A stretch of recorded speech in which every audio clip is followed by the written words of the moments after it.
Hi, my name is Jordan Liker, and this is my presentation on the gifts to students or staff.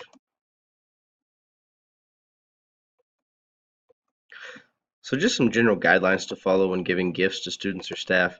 They can be a great way to celebrate achievements or special events, but like other school funds, funds used to buy gifts, they're not yours to loan or borrow or give away, even if it's for a good reason. And so by following some prescribed guidelines of giving gifts, we can avoid some potential headaches in the future. So when giving gifts to students, there's kind of two main categories for gifts to students. They would be incentives for fundraising events and then awards for special achievement.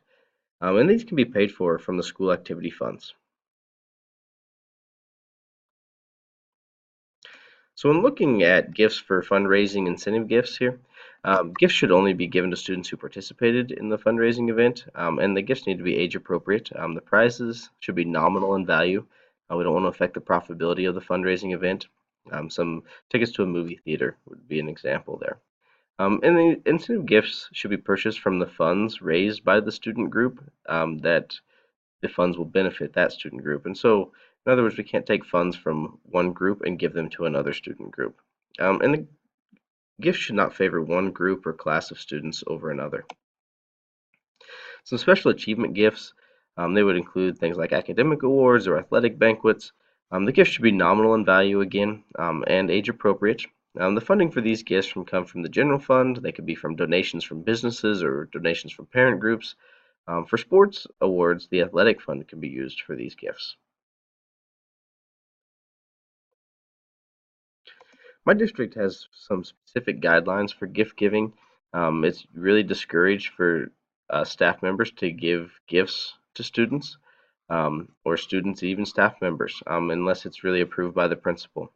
And no gift should be given to any student or class when the gift arises because of a school situation, because of a class they're in, or because of a school-sponsored activity.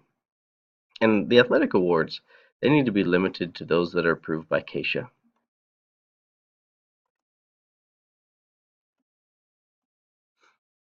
So gifts to staff members. The gifts that are given to staff members, there should be a process guided by written procedures and coordinated by a committee of multiple people, not just one person. The guidelines need to be reviewed at least once per year. The committee members should change in that group. And the gifts can be given for a variety of reasons, but they could be special occasions like weddings, new babies, maybe a death of a family member.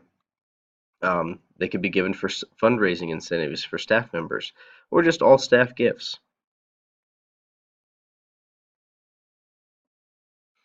When giving gifts to staff members, some special occasion gifts, they must be allowed by the school procedures.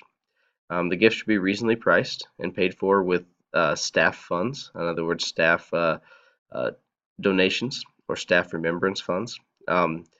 Usually the staff remembrance funds, they generate their funds by annual dues or donations from the staff.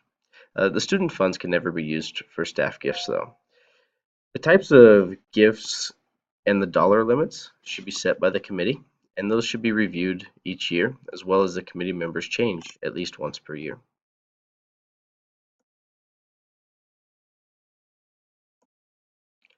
In fundraising incentive gifts for staff members, it may be appropriate to give a staff member a gift, maybe to the highest seller, or if they participate in an event and help out, maybe a t-shirt, an event t-shirt. But the gift items, they shouldn't cost more than 5% of the entire profit of the fundraising event. We want to make sure that these events are profitable. And the gift cost must be subtracted from the profit of the fundraising event.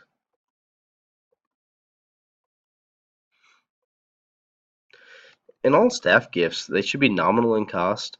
Um, they could be paid for with staff generated funds or funds that are donated for that purpose.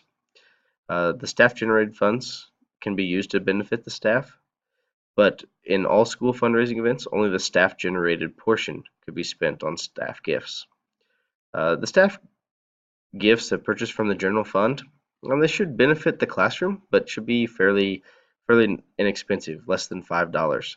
And generally, it'd be a good idea to limit this practice, as these funds are usually better spent for the betterment of the entire school community. I know in my school, we recently just tried to find some gifts for less than $5 for teachers. Um, and it can be a challenge to find a inexpensive gift that can be used in the classroom.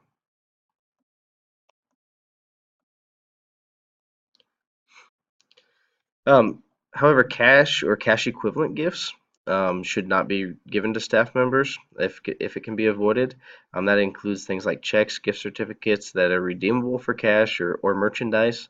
If these are given, the amount needs to be added to their W-2 forms, and it actually is taxed as income. My district does have some special guidelines for gifts to staff members. Staff members are prohibited from receiving gifts from vendors or salespersons.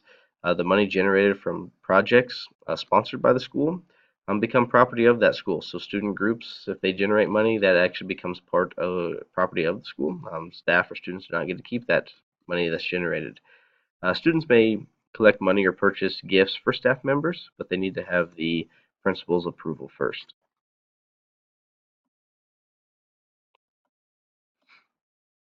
When raising funds for a specific student or for a specific staff member, um, some guidelines should be followed. Any cash or cash equivalent for a staff member, um, any money that they receive from the school needs to be taxed as income. And so then a better approach may be to coordinate with a parent organization and ask them to collect and distribute those funds to the staff or student in the future.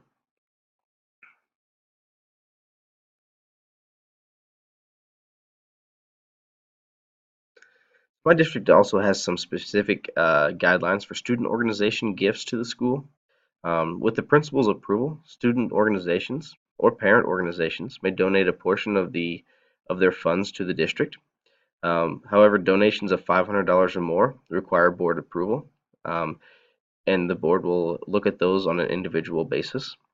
And then all gifts that are donated become district property when accepted by the board. And so gifts can be things like donations or endowments, merchandise given to the school, or even personal favors.